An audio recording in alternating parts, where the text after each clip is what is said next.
Today, the session is called, as you can see, What's New in Bluebeam 21.6, Modern Markups and Tool Chests. Bit of a broad one. I've also got some cheeky Revit integration stuff at the end, which is quite interesting if you work in that space at all with Revit or any similar programs, and they work the same way. So you will be able to link PDFs and do things like that in that sense. But let's get started straight to the introductions for our clients. So just for a brief introduction to us, our clients was formerly A2K quite a while ago now. We provide all the software agnostic for the AEC industry, whatever it is that you need. That's us at the top left there, construction digitalization, whatever software you need or any of that sort of stuff with training, integrations, all sorts of things for the construction space.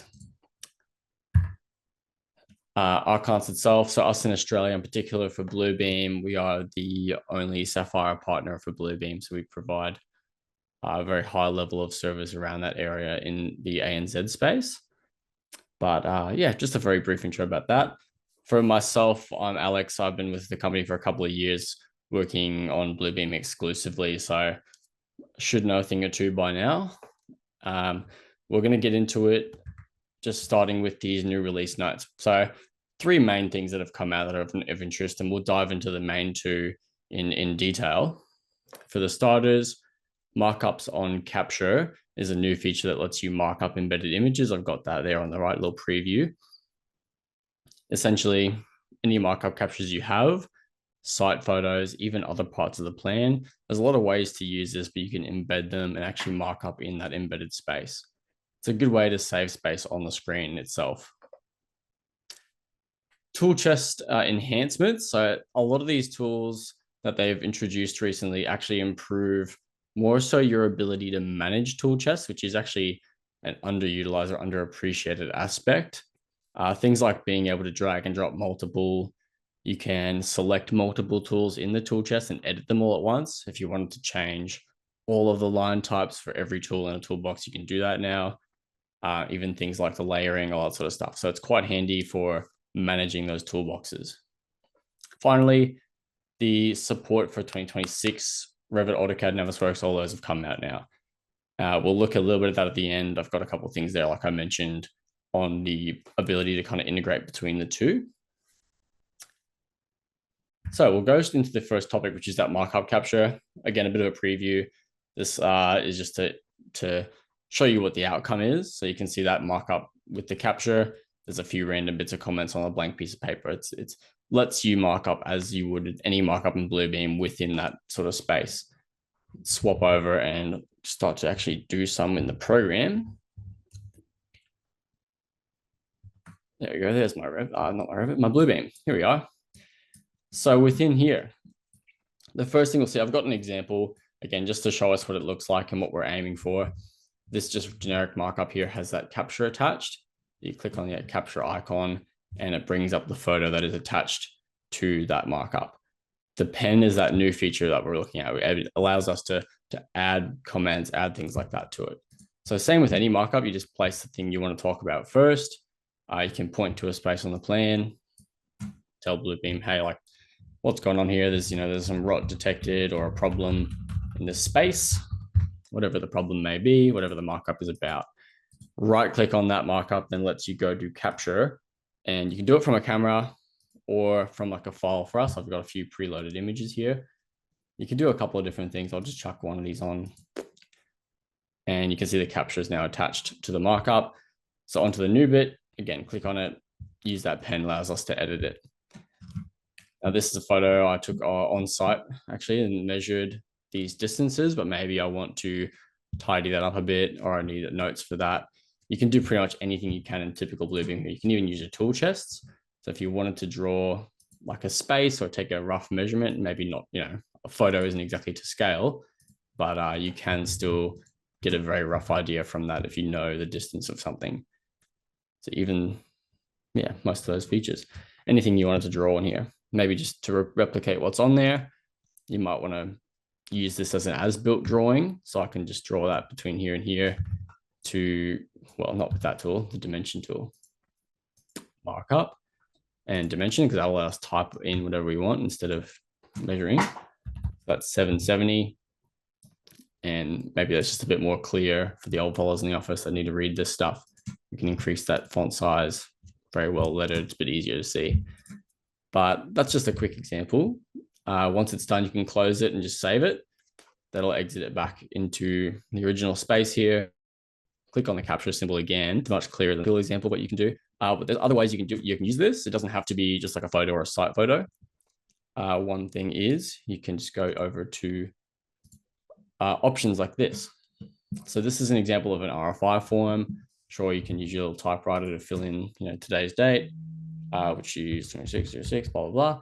But the main thing here is using this capture tool. And now that we can mark it up, you can upload things like options. You can include more context.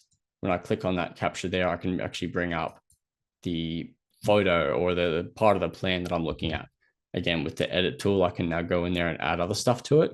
So if I want to adjust this option while it's added to that capture, I can still come in here and mark up whatever I want.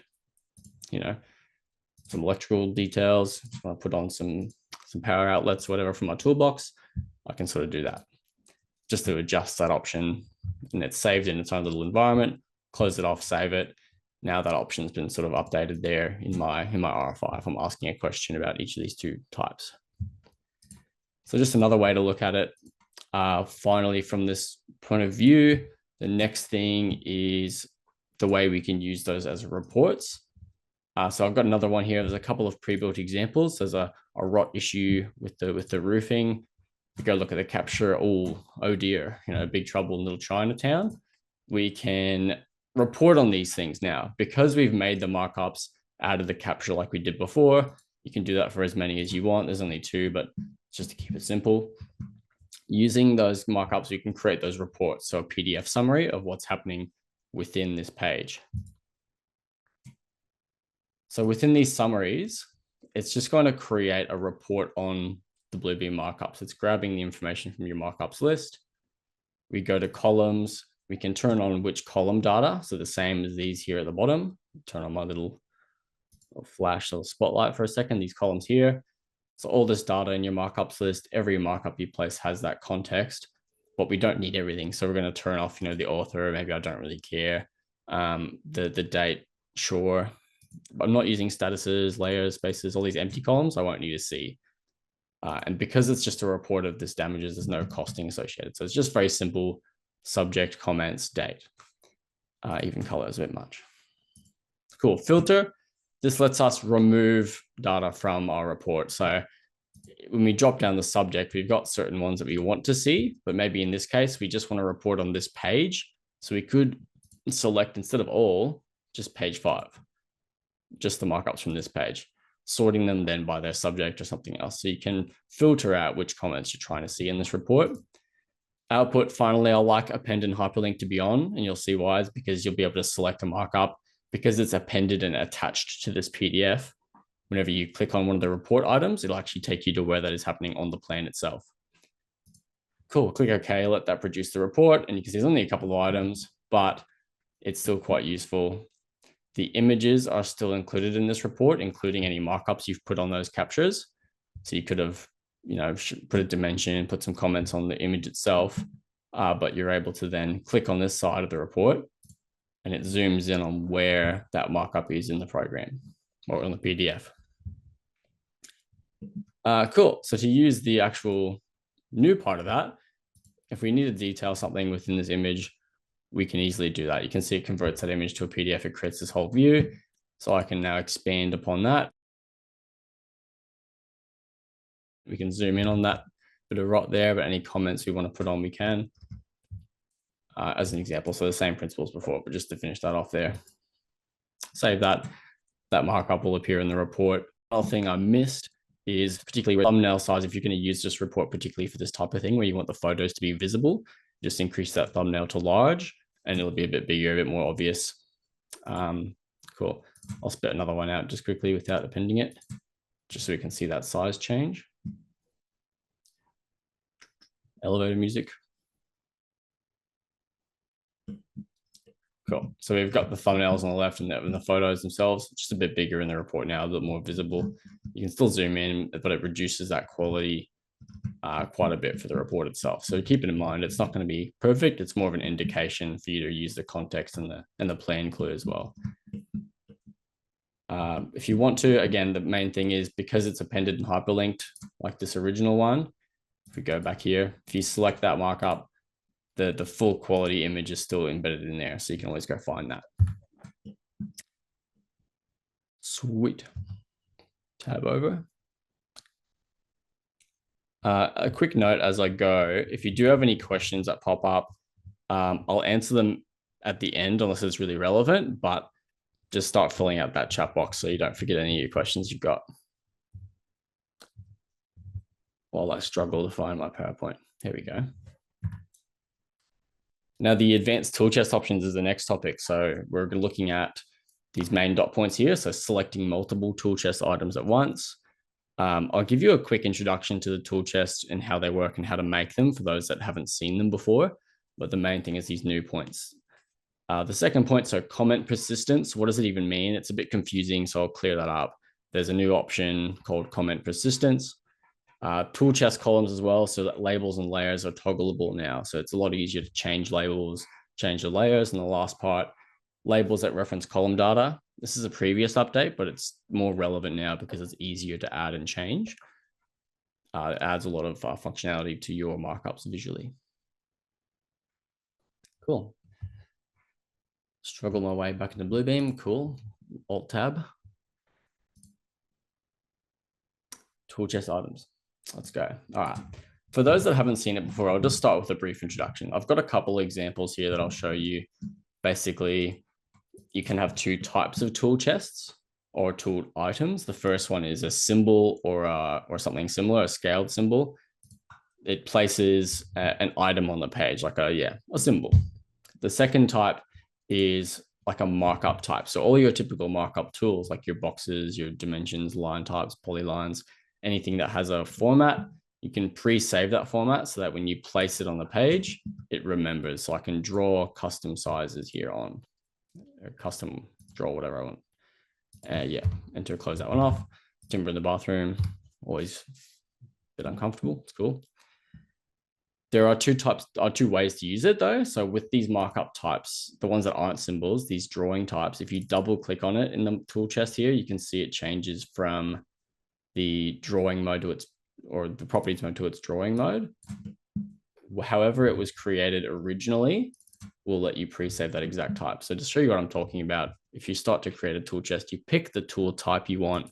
For example, an area measurement, place that on the page anywhere, customize what you want to. So at the top, you can customize your markups completely. We'll go to a blue line, change the line type, the line thickness, we'll fill it in with the color, blah, blah, blah, highlighter on so we can see the behind of the drawing.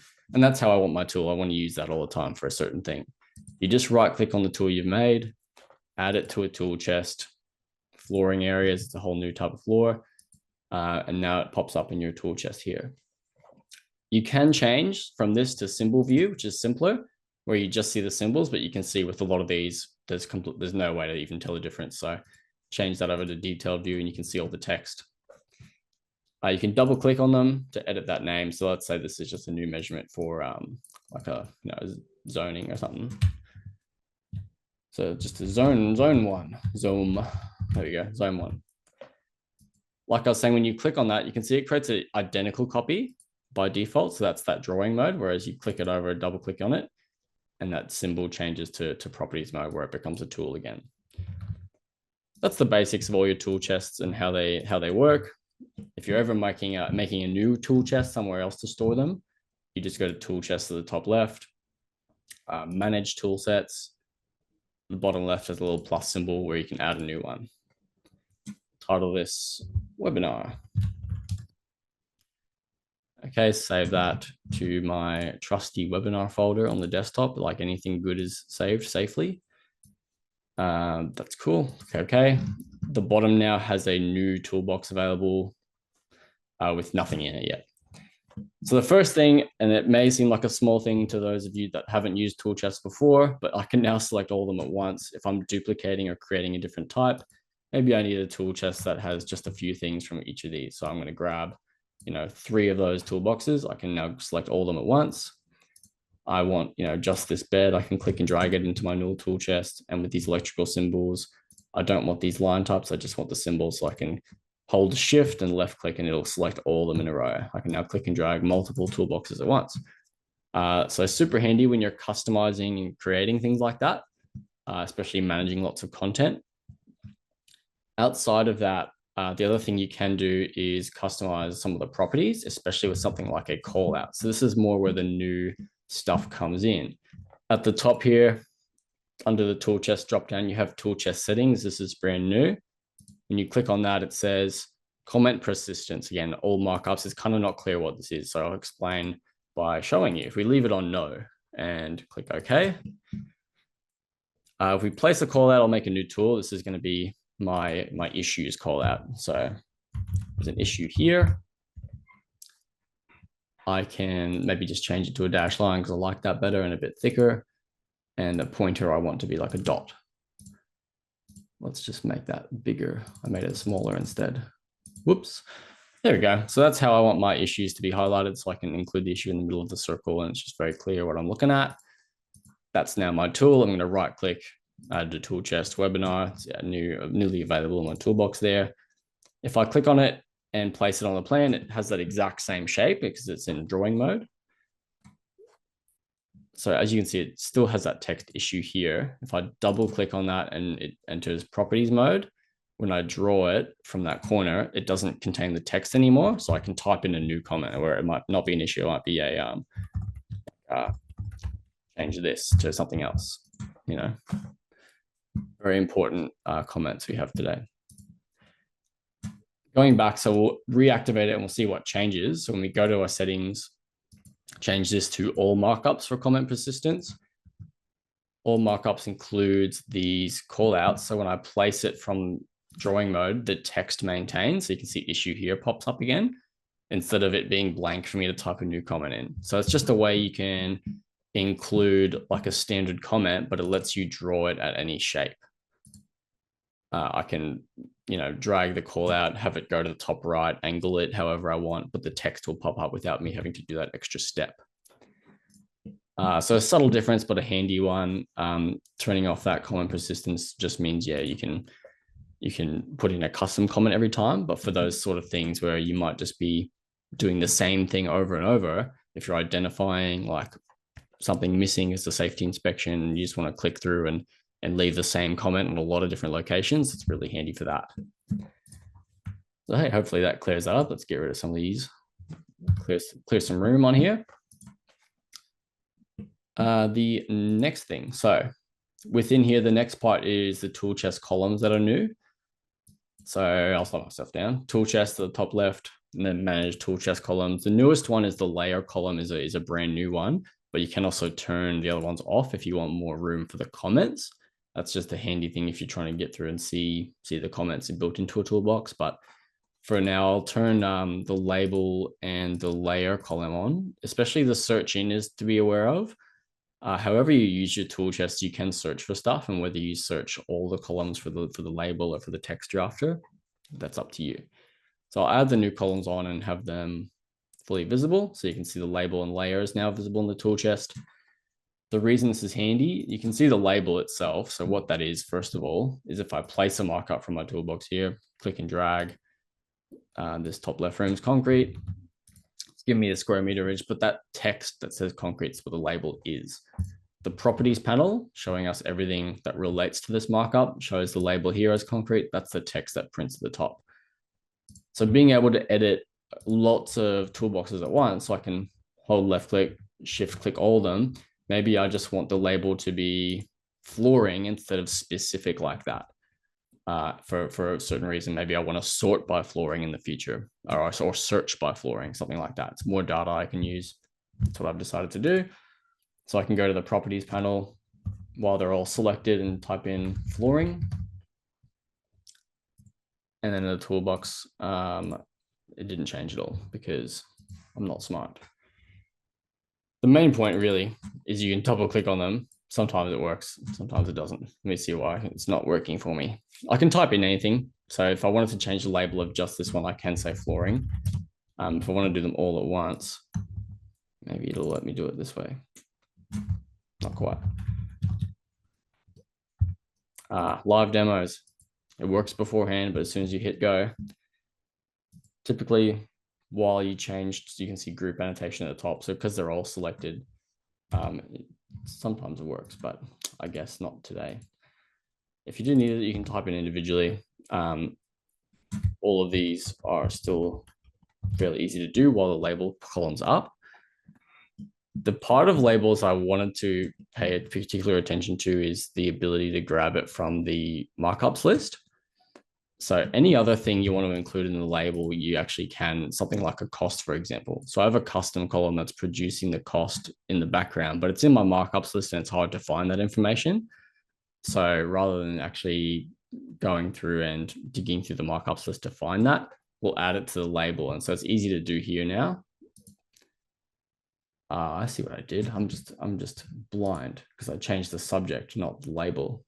Sorry. Now all the subjects are flooring. So it works, but I was just blind. Anyway, apologies. The subject here is flooring. Label's also flooring. If we want to add the cost, we want that to be visible in the PDF. We can just click the left arrow twice, type in cost, and left arrow twice again. So when I place that now, you can see instead of the label, it's got the dollar value for that area. These tags are what lets you pull that information. So it's pulling it live from here, 3563. It's the markups list data, but it's showing up now on the plan itself. So very handy if you want that to be visually visible on the page instead. Again, you can do that for everything at once. So now that I know why I'm being a fool, is you can go back and select all the tools at once, go to the properties panel, and for that subject, we can actually change them all to just be the cost. Double arrow. So it's 2 left arrows, the column name, and then 2 right arrows. While you're typing it in here, sometimes it pops up with a little friendly option that shows you what your options are to select them all. So you can choose that, but there you go. All those have now, I did it to the cost again, not the label. This is why you take your time.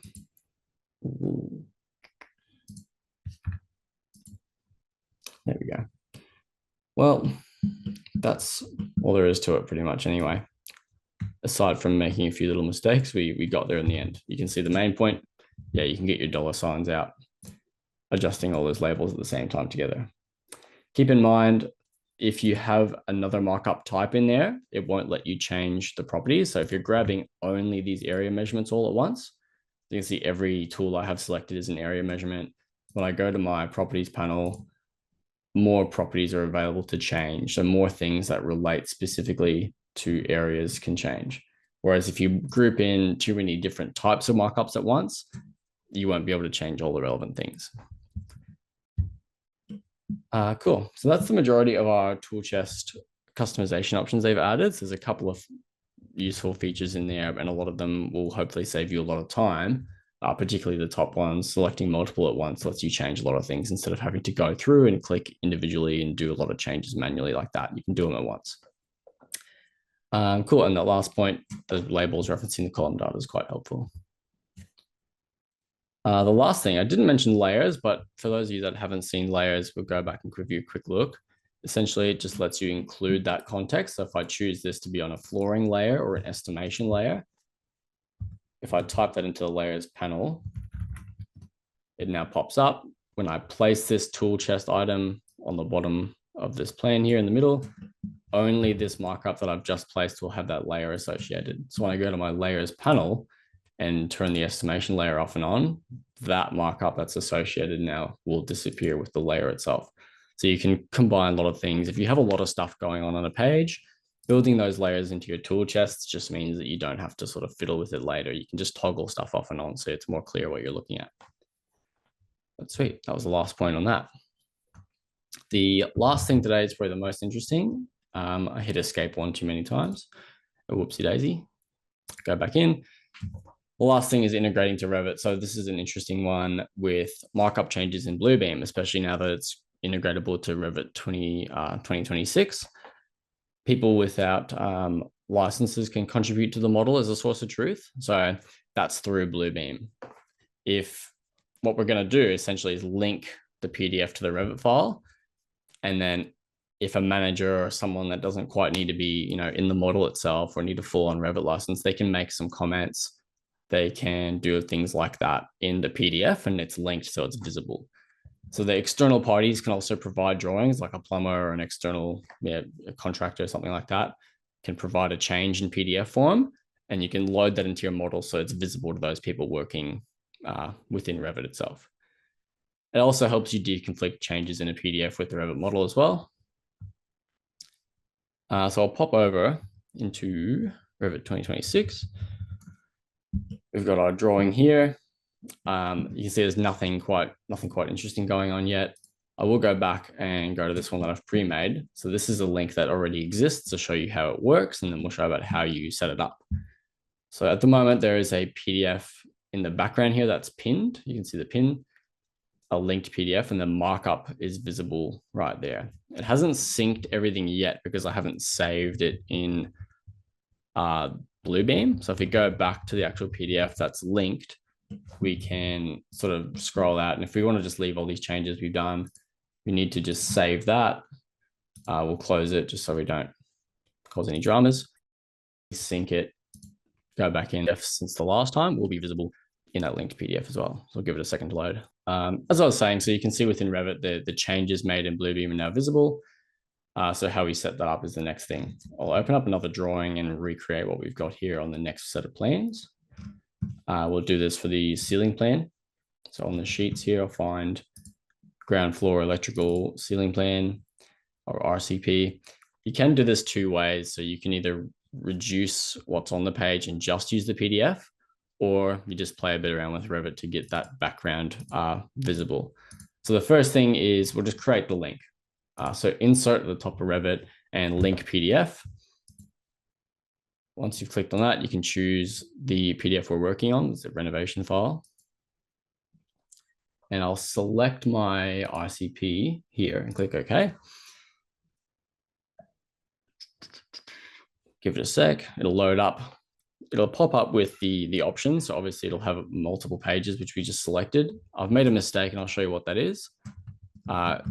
It might be a bit local. Actually, lucky. It might have defaulted from now because they changed it last time. But one thing to be aware of, if I do it one more time, is you can change the DPI within that option, which will increase the quality of the image. I'll show you that option because it just went okay before I had the chance to click it. That's that bottom option here is the resolution. So it does default to 72 every time I sort of reinstalled and restarted it. So that should be the default, but make sure you increase that because it'll really improve the clarity of the image. Yeah, the next thing, just select the image you're working with. If you want to choose that whole image view, it lets you get a clearer look. So you can make sure that you're selecting the right page. And make sure that's 600. Cool, then we click OK, and you can see when you drop it in, it does have that higher quality. When it's 72 DPI, it's very messy. So the one way we can use it, you can see it by default, the PDF is in the background there. The Revit model, then you kind of just need to adjust so that you can see through it. Otherwise, you can hide everything and just use it, but the best way and the reason you would do this is aligning it up so you can see. So that's just within the program. You got to go through and hide certain things that are getting in the way, like the roof and the ceiling are stopping us from seeing through the whole way. I'm going to use hide in view. I know it's not sat, but just in this case, I'll just show you how it works. One thing you could do as well is change the view range, but I'm not here to do Revit, more so the Bluebeam side. So I'm just going to hide and view these for now so we can see through the program. That there, get rid of all these. Anything that you don't really want visible, the main thing is just the stuff like the ceiling, that sort of stuff, it's in the way, but we want the walls to be visible so we can identify if they change or if there's a problem. Turn on that. Move it out of the way so it doesn't cause me an issue.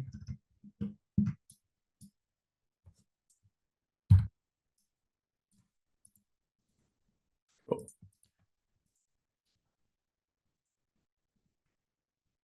All these ceilings, hide that category.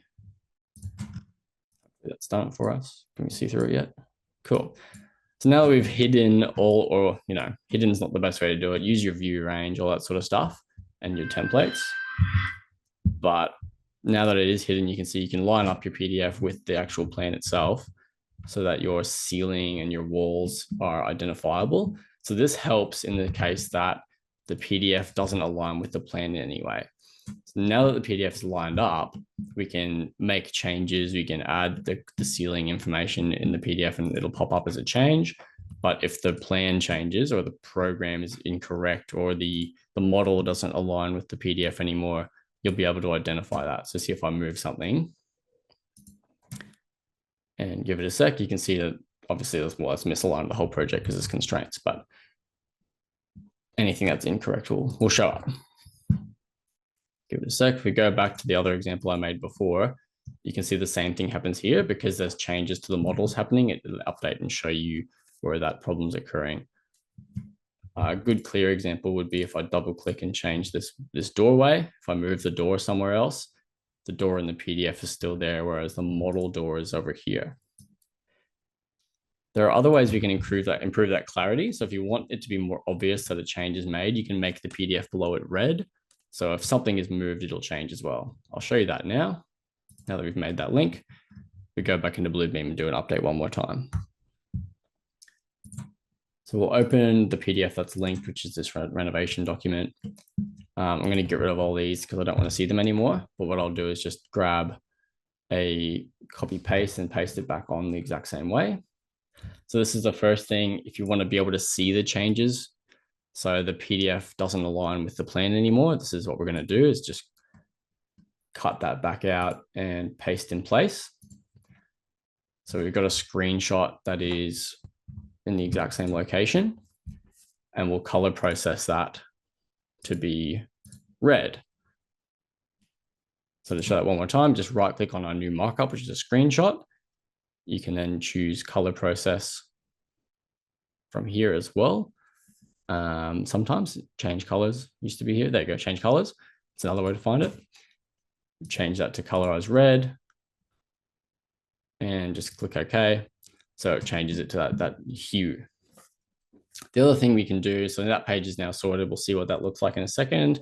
The other thing is now that this PDF is linked, it looks fine in Revit. It's all good to go. So we can change and add all of our electrical markups. So if we're just going to put on the ceiling lights and some things like that here and here, then the switches for them and the cable or the wiring, we'll just do that too.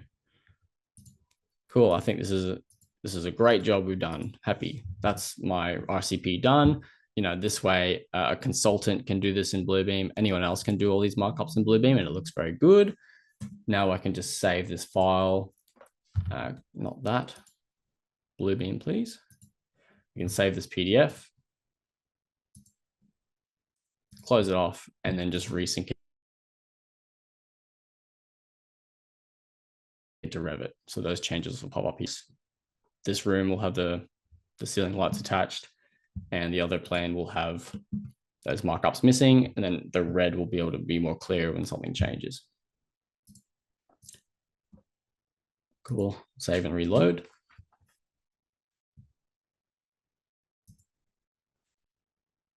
Obviously, the plan is now updated for this plan. If we go to the other one, we'll see that additional feature we included. We scroll down to the sheets and find the other electrical plan. So now, because the PDF in below is in that red color, the discrepancies between the PDF and Revit are now much more visible. So there's a few lines, a few little minor things, but more importantly, if you do move something major, like the decking is all visible in the PDF and not the project for some reason. So I know to update that or fix my views or fix, someone's come along and hidden. But more importantly, that red is now very obvious when a door or anything small is moved. So this is just a good way. If the PDF comes through with changes you need to implement, that way I can come in here and actually make it match. So you can do it in reverse, where I'm now going to match up the Revit model with the document, but you can do it both ways. It's a good way to check just to make sure that your documentation is accurate all the way through. So despite some of those little teething issues, you can see the Revit connection or those linked PDFs are really powerful with Bluebeam now. Labeled due to have that continuous documentation to see what's different between the document and Revit, and to also even do some of the work in Bluebeam itself and integrate that to Revit. Revit's your source of truth for you, so you can improve those changes and apply anything you want to do in Bluebeam. It'll show up just as well over here, which we can see in that other example more. This one.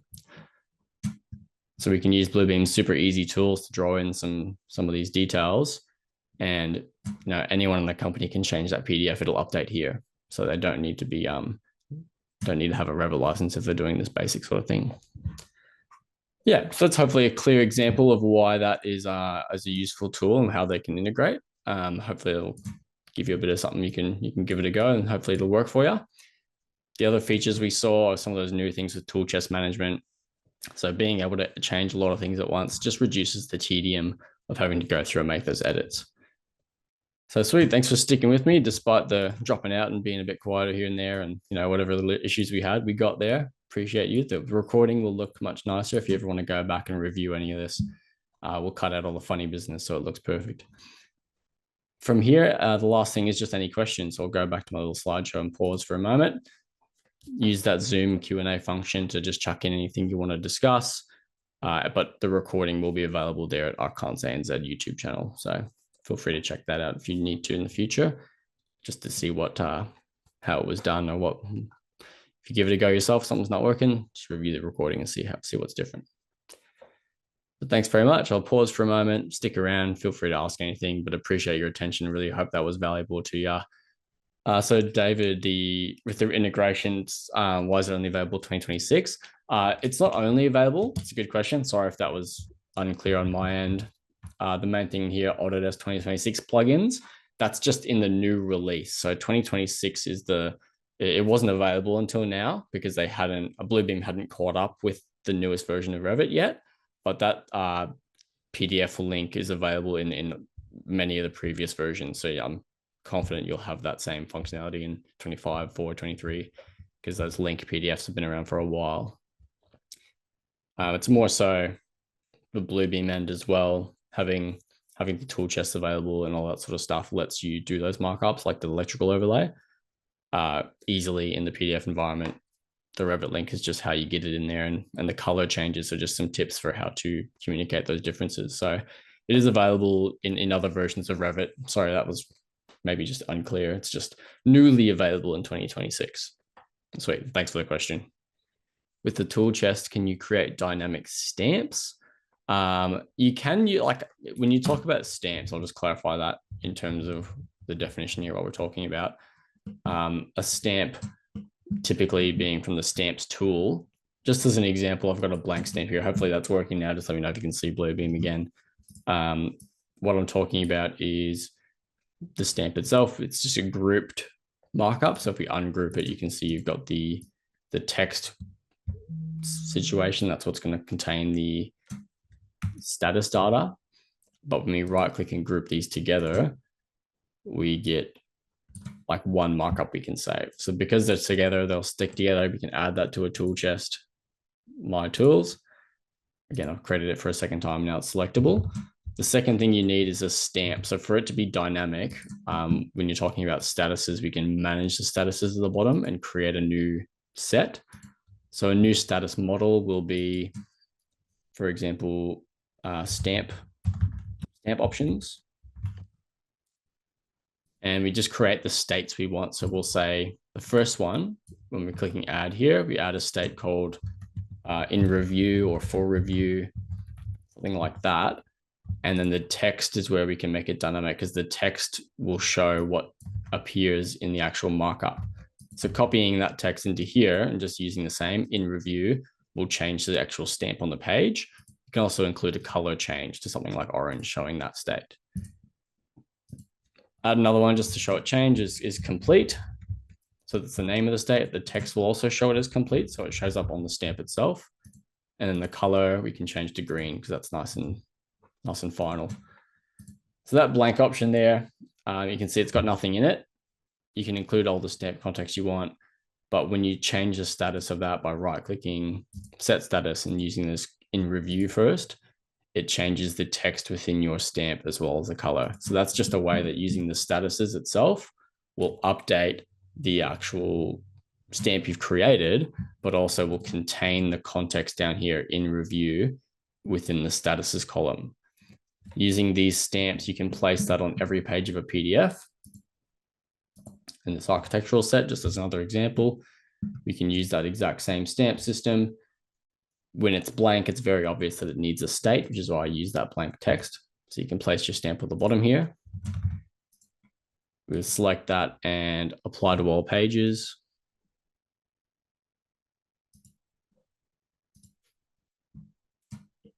And now it'll be visible. That stamp will be at the bottom of every corner.